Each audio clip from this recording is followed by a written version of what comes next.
Hello students, I am Sunil Ranjan and I am an English teacher. Now in this session I am going to take up chapters 6 to 10 and I am going to tell you the summary of these chapters.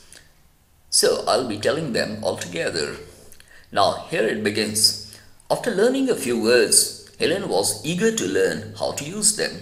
She knew her vocabulary was insufficient, but as she learned more and more words, her field of inquiry widened.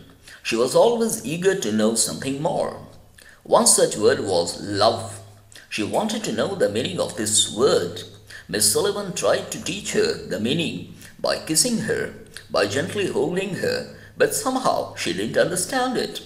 But one day suddenly, when the sun shone after brief showers, she felt the meaning of love and she understood very well what love was. The next step in Helen's education was learning to read. For this purpose, her teacher gave her slips of cardboard which had raised letters printed on them, and each printed word stood for something like an object, act, or a quality.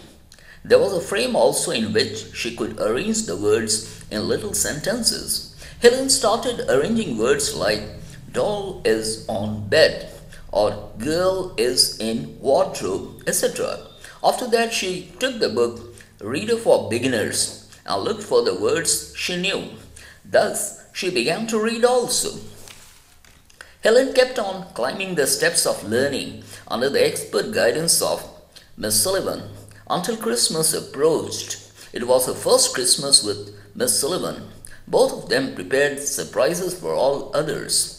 Helen's greatest amusement and happiness lay in the mystery that surrounded the gifts which she was to receive.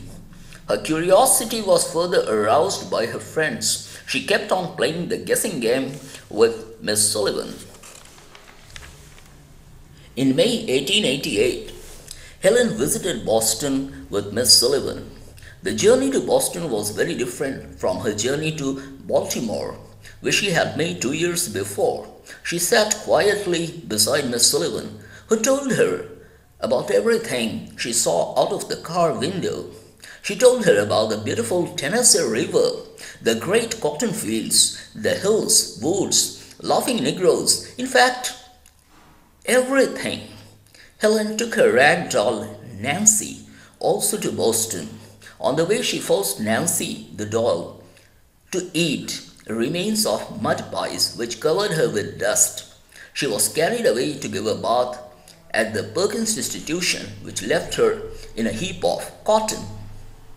The Perkins Institution used to close for the summer.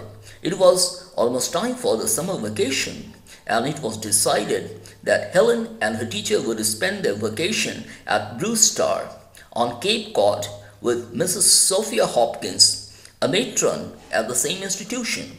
Helen was delighted when she heard about her vacation. Actually, she had planned to make her wish come true, and her wish was to touch the mighty sea and feel its roar. On reaching there, she was helped with a bathing suit. So here comes the end, and from 6 to 10, I'm talking about the chapter, so they are over, and I hope you understood.